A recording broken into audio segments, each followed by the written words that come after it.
Trail talk time. Out on this groovy trail. Beautiful sunny day. Just loving these spring vibes. Breathing in that fresh chi. My last video, my phone cut out on me, so I want to continue diving deep into this whole coronavirus or COVID-19 situation.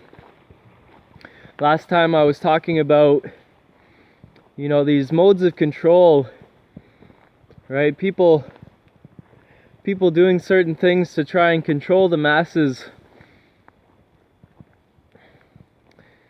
And we see that, they're trying to control information. People are being censored on YouTube. And there's a lot of things going on behind the scenes. One thing I wanted to ask, because I found it interesting, is why did so many high-level CEOs of big companies resign from their position or step down last year in 2019? We had a record number of CEOs stepping down from their position. They said it was more than even in 2008 when there was that big recession going on. So I think that's a good question to ask. Did they know something was coming?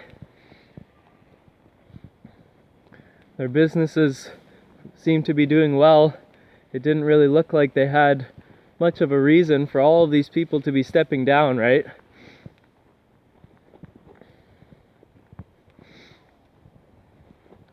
And the more I look into the situation, the more I see all these things playing out as if they've been planned, for a long time. Like these are all just chess moves.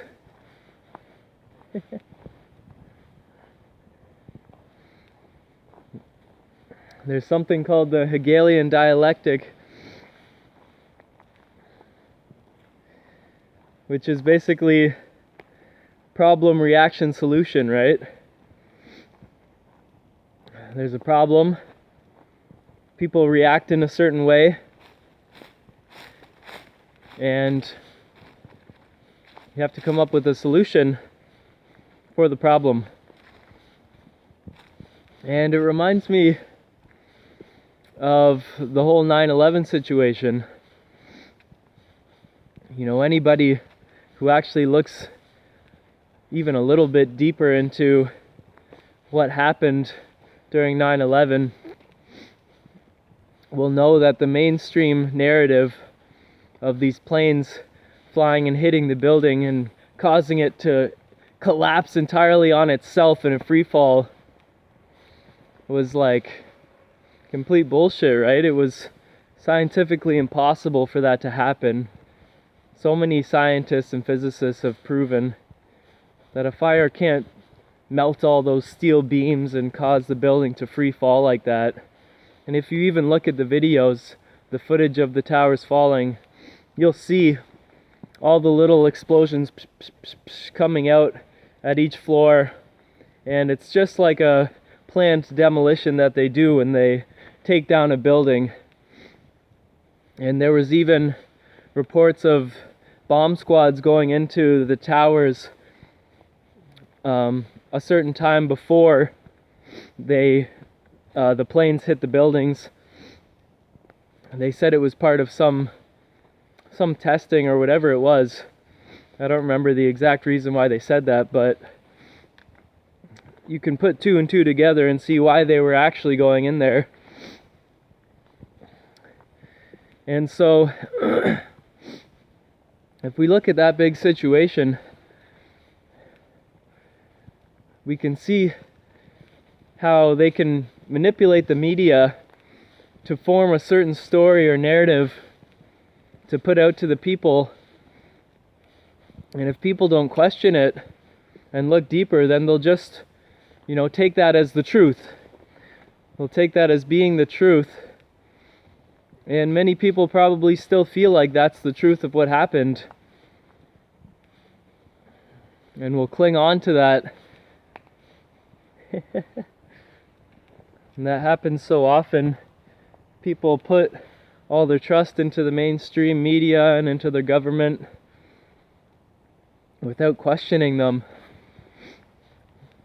I think it's important, it's important for us to think for ourselves, right? To see if something might not make sense and try and make some sense out of the situation. And so if we look at the Hegelian dialectic for that situation, for 9/11,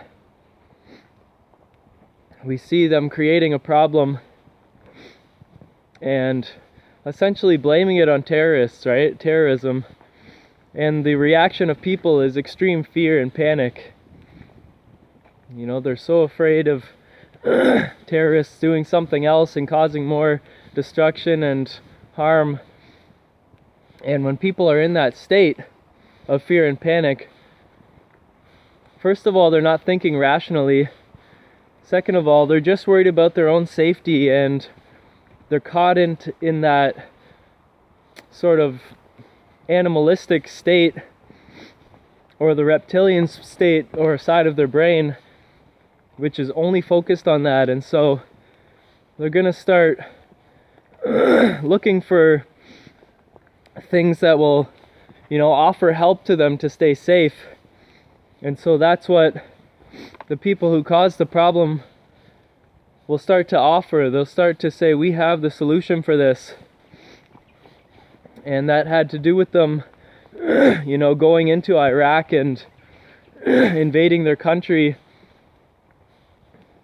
And on the home front in the States, putting a whole lot more control measures onto people as far as going in and out of the country, and changing the laws, bringing in the Patriot Act, which starts to impinge on people's freedoms. But they, essentially willingly take that, and they're actually thankful for it because they believe that it was, a real terrorist attack. And so they think that these things are the only way, the best measure that we're going to have to defend ourselves against future attacks, right? So it's a very sneaky tactic.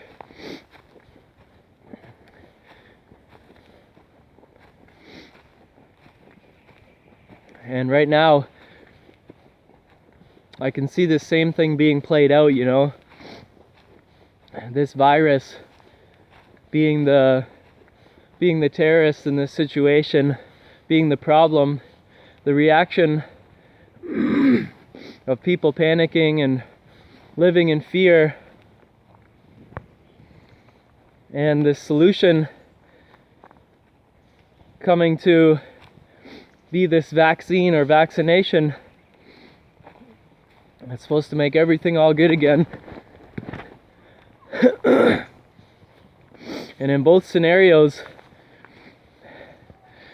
I think we have to look to who's profiting off of stuff like this, right?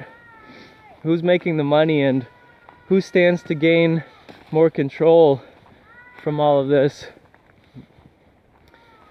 Bill Gates and people who work with him, they definitely stand to make a whole lot of money from this through their organizations. And we see how much he wants to control the people by having them surveilled 24 hours a day to know exactly where people are going, and to limit and control, how they can even travel in this world.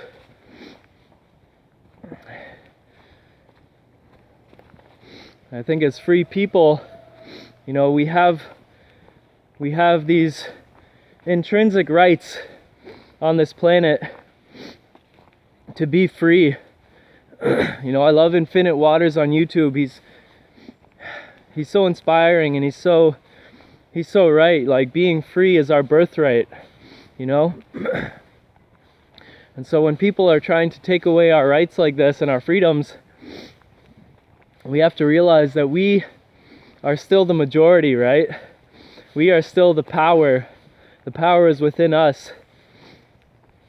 And if we really see what's going on, we'll realize that these people that try to control us, they need us more than we need them, right? We can create our own beautiful reality, a new beautiful world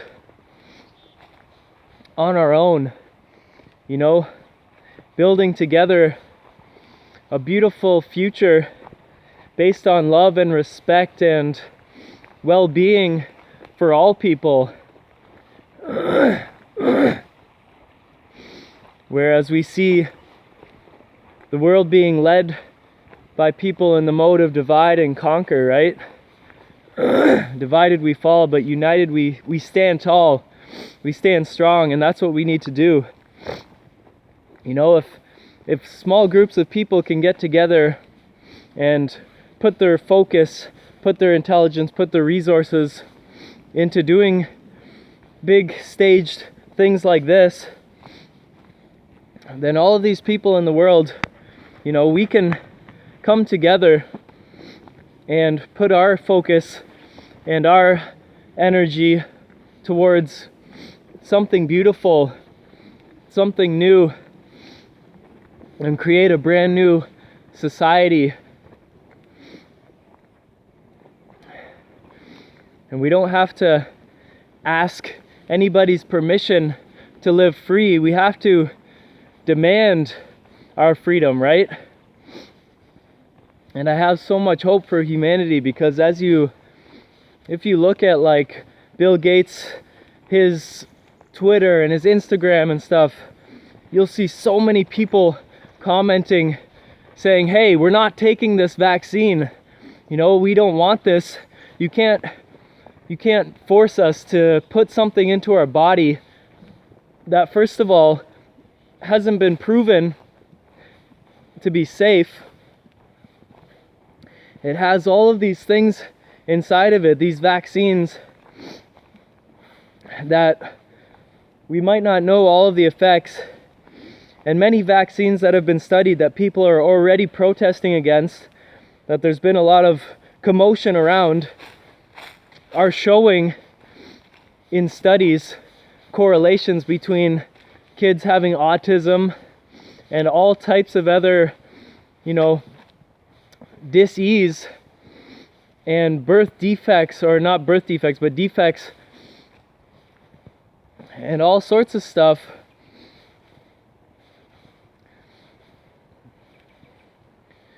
And so vaccines are certainly not the best solution.